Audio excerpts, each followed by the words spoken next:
Assalamualaikum warahmatullahi wabarakatuh. Apa kabar adik-adik? Semoga selalu sehat dan semangat. Hari ini kita belajar tema 6, subtema 1 pada pembelajaran yang ketiga. Apa saja yang kita pelajari hari ini? Ini dia ya. Yang pertama IPS KD 3.1 dan 4.1 mengenai pemanfaatan sumber daya alam hayati untuk kegiatan perekonomian. Yang kedua, PPKN KD 1.3 sampai 4.3 mengenai manfaat keragaman kegiatan dalam kehidupan sehari-hari. Yang ketiga adalah bahasa Indonesia KD 3.6 dan 4.6 mengenai puisi tentang keberagaman Indonesia. Langsung saja kita mulai. Yang pertama, pemanfaatan sumber daya alam hayati untuk kegiatan perekonomian.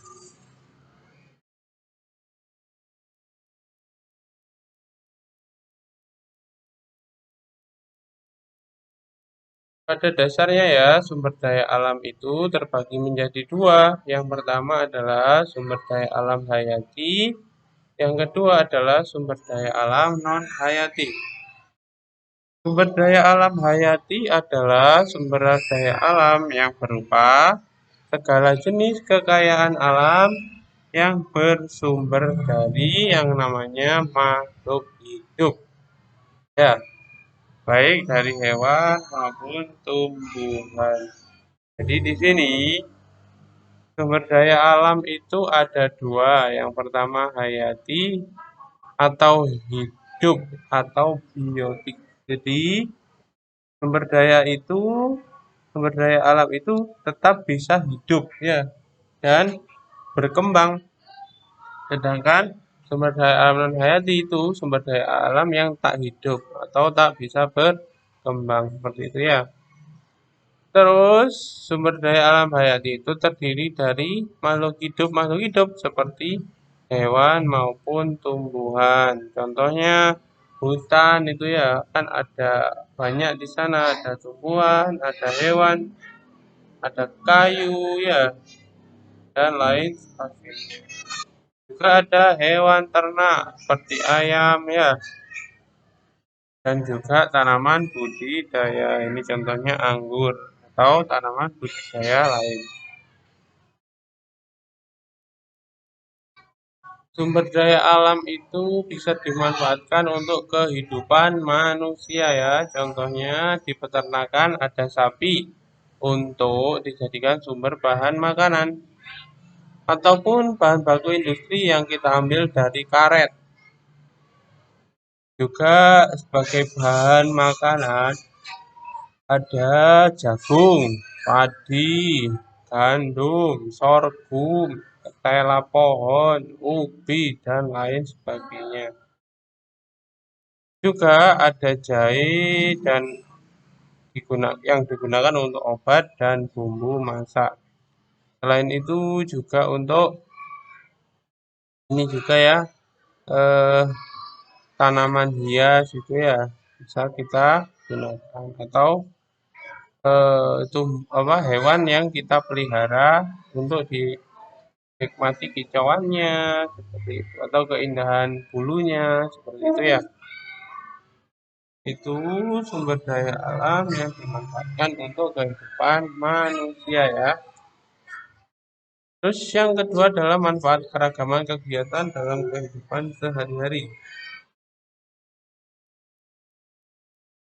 Sumber daya alam yang ada di sekitar kita itu mempengaruhi keragaman pekerjaan atau mata pencaharian yang kita cita-citakan. Jadi, di sini sumber daya alam yang ada di sekitar itu bisa membuat bisa membuat keberagaman pekerjaan ya. Seperti kalau di daerah itu banyak kayu, jadinya di situ banyak pengrajin mebel. Ya, maaf. Atau di situ banyak ini kupang. Ya, maka di sana juga di tempat tersebut banyak juga orang yang berjualan kupang lontong atau menjual kupang itu di daerah lain. Seperti itu ya.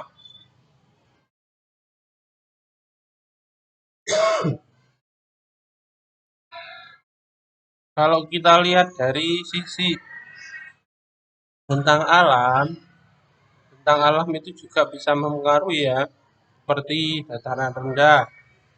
Dataran rendah itu identik dengan padang dan bisa digunakan untuk tempat tinggal, pertokoan, pabrik, dan lain sebagainya ya. Maka jadi, oke, oleh karena itu yang cocok di dataran rendah itu seperti petani, pedagang, dan buruh. Juga di dataran tinggi, di sana itu identik dengan tanah vulkanis yang subur. Biasanya digunakan untuk beternak. Kenapa? Karena gampang untuk mencari pakan berupa rerumputan dan juga pekebun. Karena di sana subur dan cocok untuk tanaman-tanaman sayur tertentu ya. Nah, itu baik sekali untuk dijadikan perkebunan. Jadi mata pencarian yang cocok di sana adalah pekebun.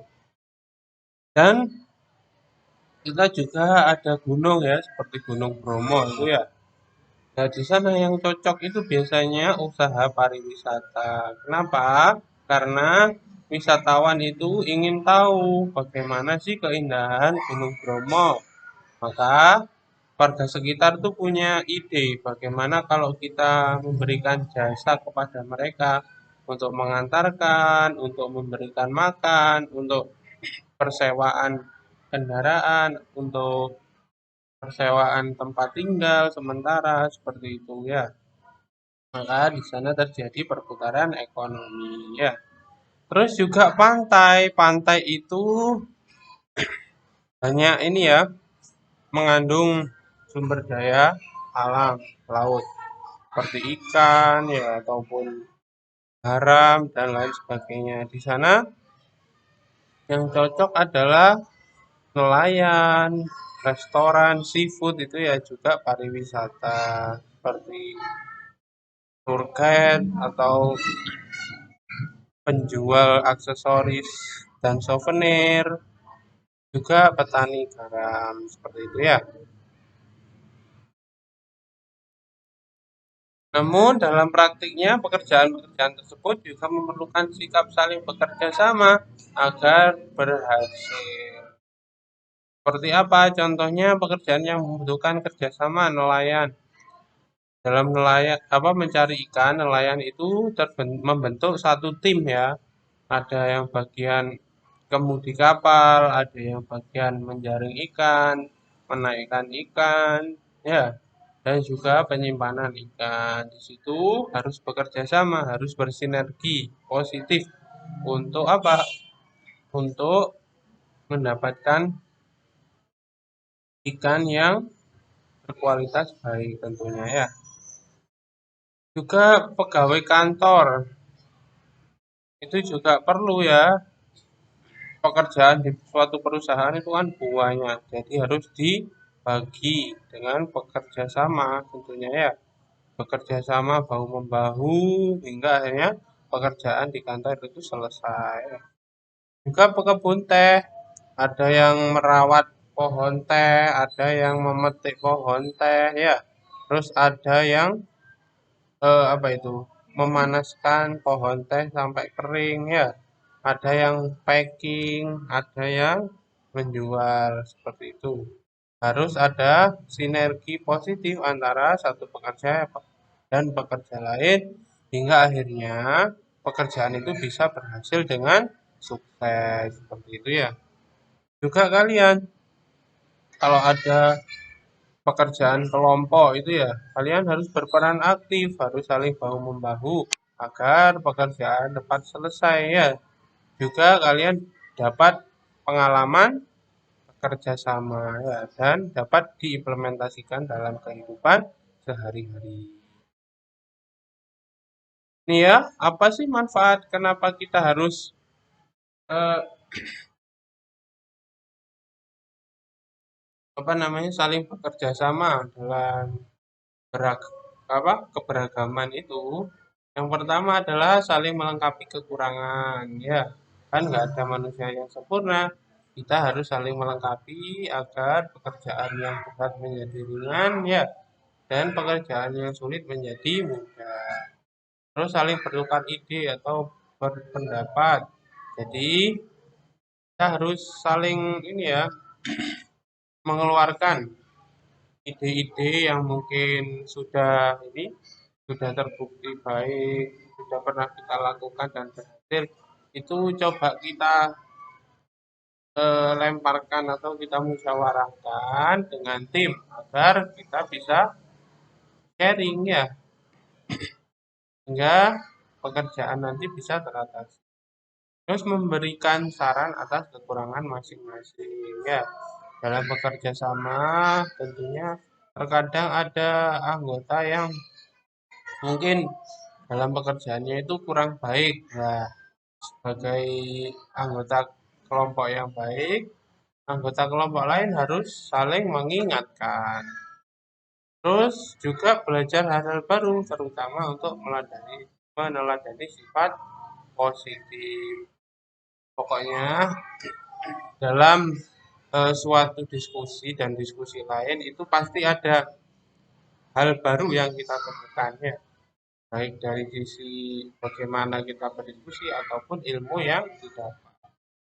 Itu harus sering kita asah agar kita dapat memposisikan diri dalam suatu grup atau suatu tim sebagai anggota atau sebagai ketua atau sebagai wakil ketua, sebagai bendahara, sekretaris, semuanya kita harus mengerti bagaimana sih cara menduduki posisi-posisi tersebut. Untuk apa? Untuk kita dapat implementasikan dalam kehidupan kita ya. Terus yang ketiga adalah puisi tentang keberagaman Indonesia. Isi puisi. Puisi adalah susunan karya sastra yang indah. Isi dari puisi sangatlah bervariasi. Juga dapat menggambarkan keindahan dan keberagaman yang dimiliki oleh bangsa Indonesia. Jadi, seperti pembahasan sebelumnya ya, puisi itu karya sastra yang terdiri dari beberapa kata yang tersusun indah ya. Isinya sangat bervariasi, bisa menggambarkan keindahan dan keragaman yang dimiliki oleh negara kita. Negara kita kan indah, kita gambarkan dengan puisi yang indah sehingga tercipta keindahan yang bernilai tinggi tentunya ya. Terus dalam kata-kata dan susunan-susunan kalimat yang indah itu ada maksud atau isi yang terkandung di dalamnya ya. Bagaimana kita cara agar dapat memaknai isi puisi tersebut? Ini ya, ada beberapa langkah atau 4 langkah lah ya.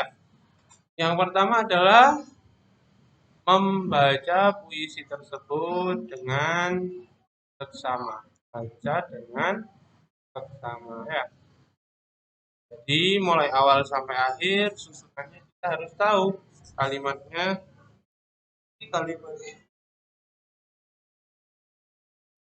Yang kedua, membaca setiap baris dalam bait-bait puisi. Jadi setiap baris dalam bait-bait itu kalian mengerti ya apa sih maksudnya. Yang jelas biasanya sih ya itu satu bait itu mengandung satu makna utuh ya. Kalian pahami per bait nanti dihubungkan dengan bait-bait yang lain. Ya. Catat hal-hal pokok. Yang ketiga adalah mencatat hal pokok yang ada. Karena kalian catat dulu apa sih yang menjadi pokok-pokok pikiran dari puisi tersebut. Setelah kalian mengetahui hal-hal pokok, susun catatan tersebut dalam sebuah tulisan dengan bahasa kalian sendiri. Ya. Jadi itu 4 langkah untuk mengetahui atau memaknai isi dari suatu. Ini ada contoh puisi Negeriku Indonesia. Sini aku tinggal di negeriku Indonesia, memandang langit biru, melihat awan putih. Terlihat jelas keindahan negeriku, dari sawah, gunung, hingga bukit. Ada di negeriku. keanekaragaman budaya yang menambah kekayaan. Bersatu padu negeriku Indonesia tanpa ada rasa pecah belah. Apapun itu masalahnya, kami akan tetap bersama. Di bait pertama ini ya adalah pengenalan. Di sini aku tinggal, maksudnya aku tinggal di Indonesia, di mana di sana langit biru dan awan putih. Jadi di Indonesia itu eh, indah berarti ya, langitnya selalu biru, terkadang juga ada awan mendung ya.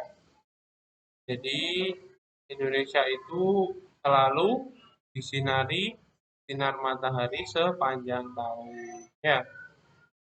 Terus paragraf kedua bait kedua adalah terlihat jelas keindahan negeriku.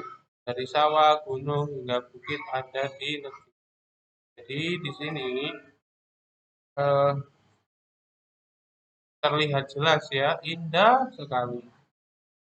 Ada sawah, gunung, bukit ya. Jadi bentang alam di negeri kita itu sebenarnya sudah lengkap ya. Di mana-mana indah. Itu ya kira-kira cara memahami puisi. Kalian lanjutkan ya di bait ketiga atau bait terakhir. Mungkin pembelajaran kita berakhir di sini. Apabila ada pertanyaan langsung saja di Google Classroom atau WhatsApp ya.